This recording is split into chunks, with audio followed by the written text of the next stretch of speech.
What makes the absolute best backyard pizza? Well, we've got a four-way battle today. I'm doing solo stove, family fight.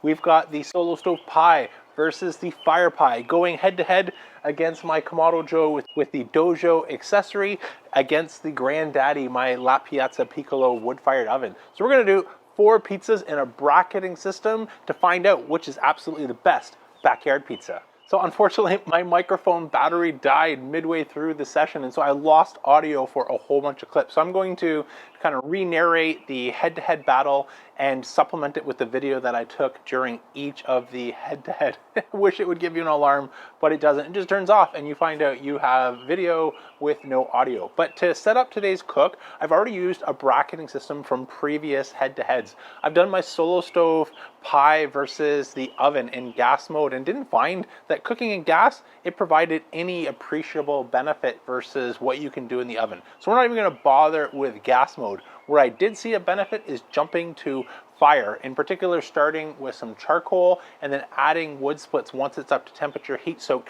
in order to amp up the flavor. This is already proven to be the best approach with the solo stove pie, so that's what I'm going to start with. Also in this bracket is the fire pie. Now, my first fire pie experience was a tale of two cities.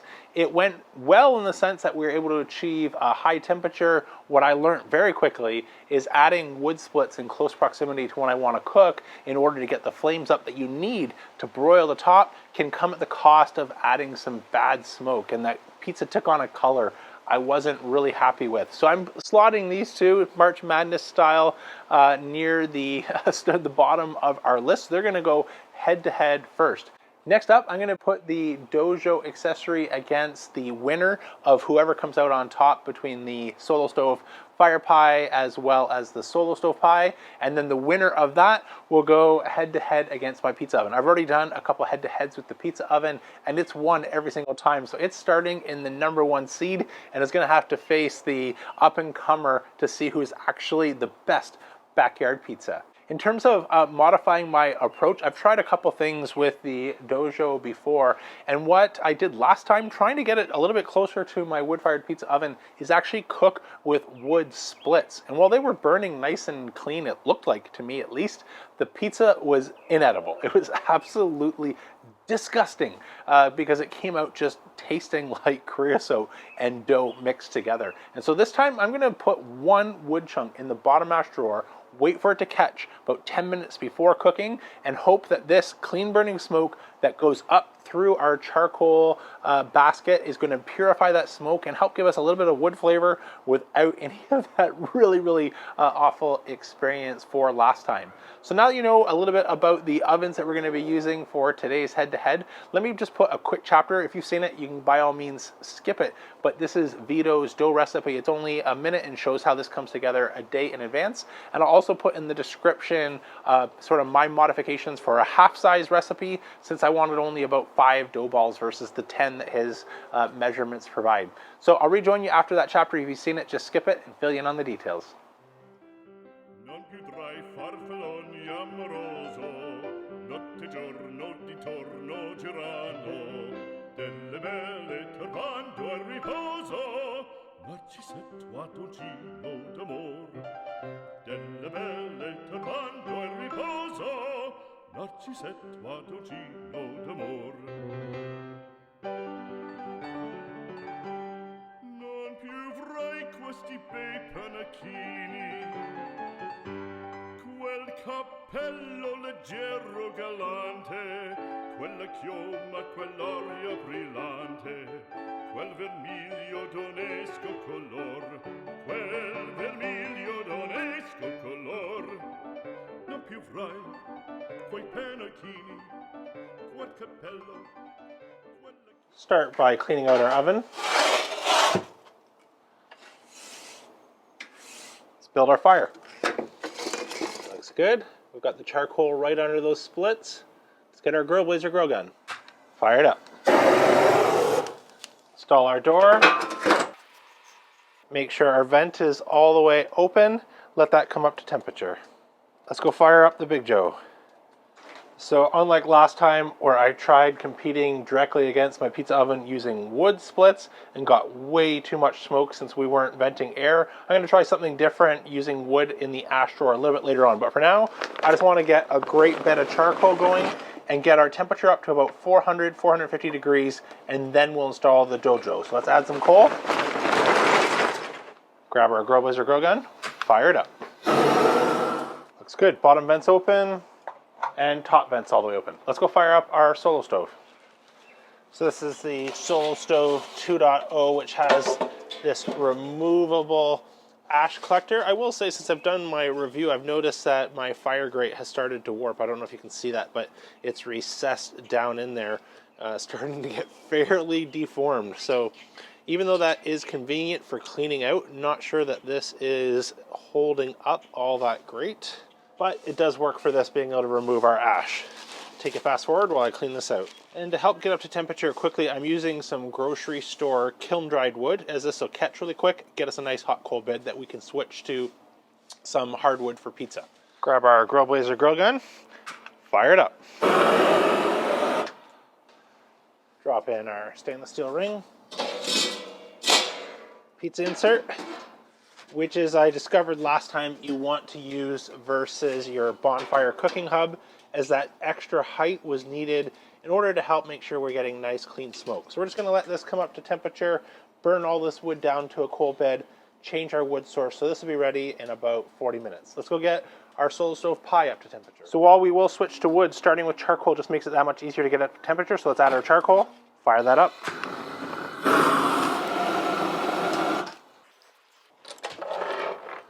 Close that up.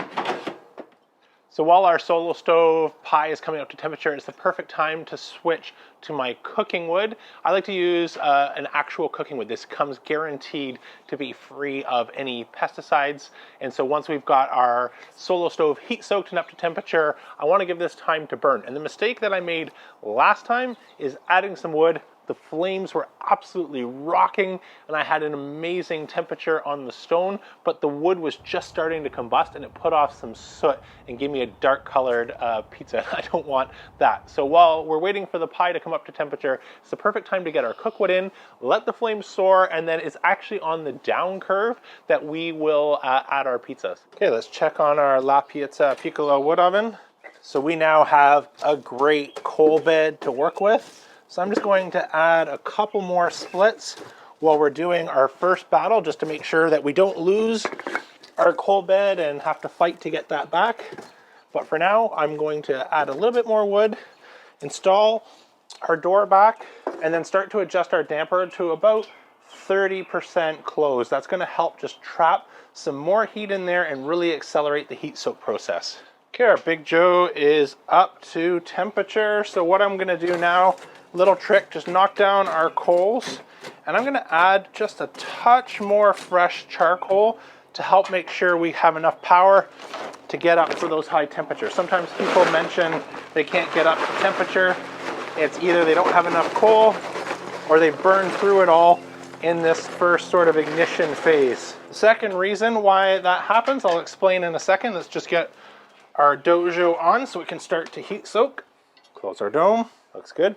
And so the second reason is our temperature vent at the top. So our Kontrol Tower top, or our daisy wheel in the case of my Big Joe Series 1. And so by heating up our grill early on, so it was heat soaked at about 450 degrees, our dome is already heat soaked. If we just leave this open the entire time, we're not going to get that temperature wafting forward. So the first thing you want to do now is go ahead and close your Kontrol Tower top or your daisy wheel to the completely shut position, and that's going to force the air to come up, hit the top, have nowhere to go but out this vent, and that's going to now actually read on our temperature gauge. And so once we start getting close to that max of 700 degrees, we're going to start closing our bottom vent only and control our fire just with the bottom vent, which typically is going to be about 65–70% open in order to hit that target temperature that we want. So we'll keep an eye on our gauge. Once we get close, we'll start to batten down the bottom draft door. We'll be ready for our DoJoe pizza. Okay, let's add our wood chunks now that that charcoal has caught all the way across. Close that back up.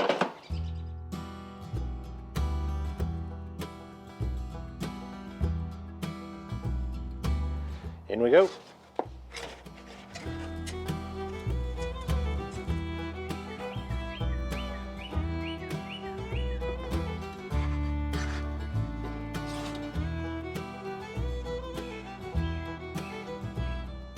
So we've got two good looking pizzas. Let's start first with our solo stove pie.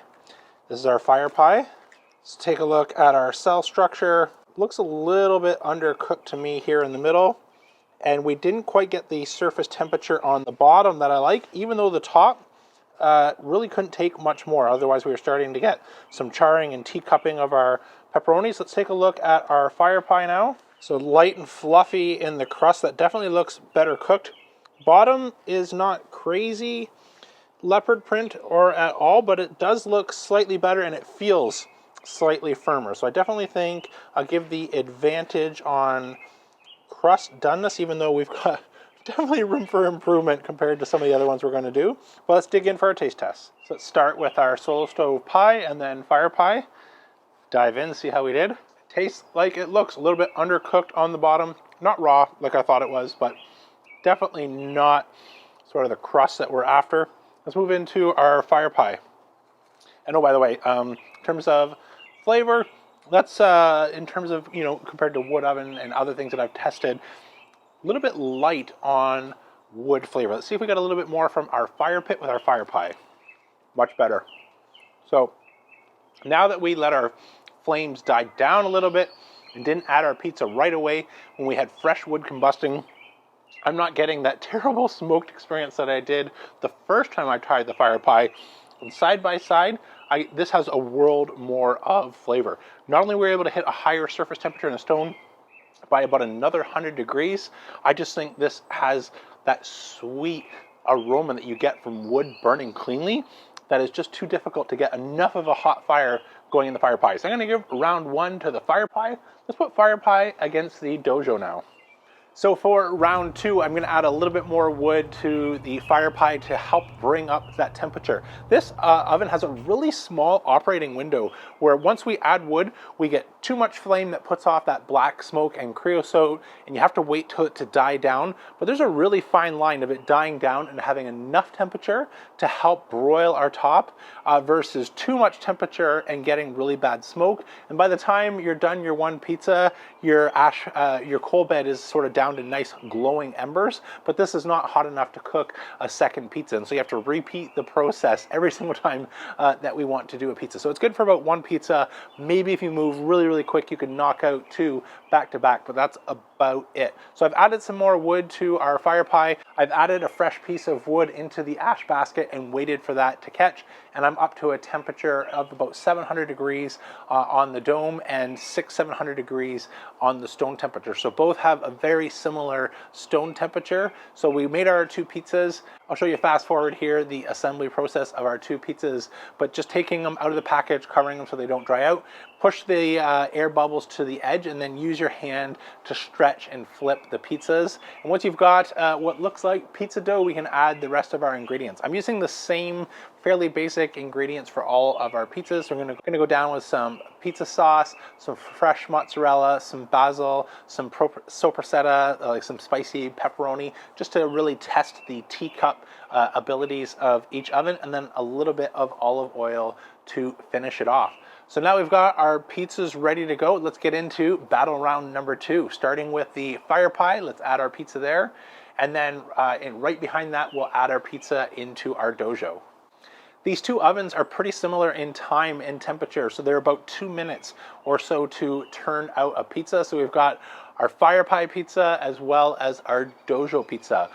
Better than the first round, the fire pie got me a little bit more leopard printing on the bottom, but the DoJoe was just a step ahead with, again, a little bit more substance and texture to the crust, where we're getting that soft and crunchy, a little bit of leopard print on the bottom. But most importantly, I like what I see on the top here with the teacupping of the pepperonis. So I think the DoJoe does a little bit better job of moving air over top of the pizza. And so while the taste between the two for wood flavor, I think was identical. The Solo Stove is an open burning fire pit trying to capture a little bit of that smoke for wood flavor as it escapes up out of the fire pit, whereas the DoJoe is a very contained environment, so even a small amount of wood with nowhere else to go, it ended up providing a remarkable similar wood profile taste despite two significantly different amounts of wood. So for the tiebreaker here between the two, I'm going to give it to the DoJoe for two reasons. One, the teacupping on the top was superior to what I saw on the fire pie. Plus, from previous experience, I've knocked out 4, 5, 6 pizzas back to back to back, no problem on the DoJoe, where I don't think I could stretch the fire pie to more than 2 pizzas. But it was remarkably close, and it's definitely something that I might take if we have space on our camping trip this summer. But I'm going to give the winner for round number 2 to the DoJoe. So now, let's put the DoJoe back. It's already done this once before, but not with the wood, against my LaPiazza Piccolo wood-fired oven. So since it worked so well last time, I'm going to repeat it again. About 10 minutes before I want to add the pizza, add that smoking wood and wait till it's burning nice and clean, and then we'll be ready to add our pizza. We haven't lost any temperature. We're still sitting around 700 degrees on the dome and about 700 degrees surface temperature on our stone. So I'm going to start with the DoJoe pizza first because it takes about 2 minutes to cook, and at just shy of 1,000 degrees on my LaPiazza Piccolo oven, this is going to take about 30 seconds. I have to move so quick I couldn't talk and adjust the pizza at the same time, because you're basically in, rotate, and out, and that pizza is done. So we could knock out a whole bunch at these sort of temperatures if you were doing a party or something like that, and feed a bunch of people in a couple minutes time. But this isn't about who can feed the most type of test and the quickest. This is about the best tasting pizza. So once our DoJoe pizza was done, I set that aside, let it rest for a second, and then threw in our LaPiazza Piccolo wood-fired oven and quickly tended to that, making sure I was spinning it around, giving it plenty of exposure to our hot coal bed, and waited until I started to see some nice teacupping on the top, as well as great looking leopard print on the bottom. For the finished result, these two pizzas looked really similar, but the advantage, again, just like last time, goes to the LaPiazza Piccolo oven for the look, just because we're getting a lot more convection air over the top. And so that top of the crust had that extra little bit of doneness on the crust as well as on my pepperoni. And when I squeezed it, the cell structure was great, but I got that soft and crunchy. If the audio didn't cut out on me, there was an amazing section where you could hear sort of the crunch of the crust and see that bouncing back up. So the LaPiazza Piccolo oven gets the win for the look on the crust alone. When we dove in for our taste test, well, you not only eat with your eyes, so the look helped here, but the taste, there's still just no replacement for clean wood burning fire in a pizza oven. And I haven't found a way to come close, even though I will say my new and improved method on the DoJoe is the best version of any DoJoe pizza I've done. And if this is what you have, it is the closest that I've been able to get to a backyard pizza oven. But tests like this, not only I think are good for you guys to help understand if you're in the market what to get, they're also really good for me, because I wonder too, if I bought all of these with my own money, and so is this something that was a good use of our money, or can I get the exact same result out of an accessory that I can add to a grill I already have for a couple $100? And so just like last time though, there's no beating the outdoor king of the pizza oven battle, which is our actual wood-fired pizza oven. So there we have it, 4 ovens, 4 pizzas, and 4 different results, and learning a lot about each along the way. But in terms of our finishing order for number 1 and 2, if you have a Kamado Joe and a DoJoe, I'd absolutely recommend trying this wood trick. It's going to elevate the experience of the DoJoe and just give it a little bit of flavor. What it's missing to turn out an amazing pizza is just, again, that broiler effect that you get from a wood-fired oven. So if you want to cheat this a little bit, you can slide your peel underneath and hold it up near the top of the dome and try and get a little bit more broiling so you don't overdo the bottom. But the DoJoe struggles with this, where the stone can actually get a pretty good temperature, but it's just not moving enough air to actually compete side by side to a pizza oven.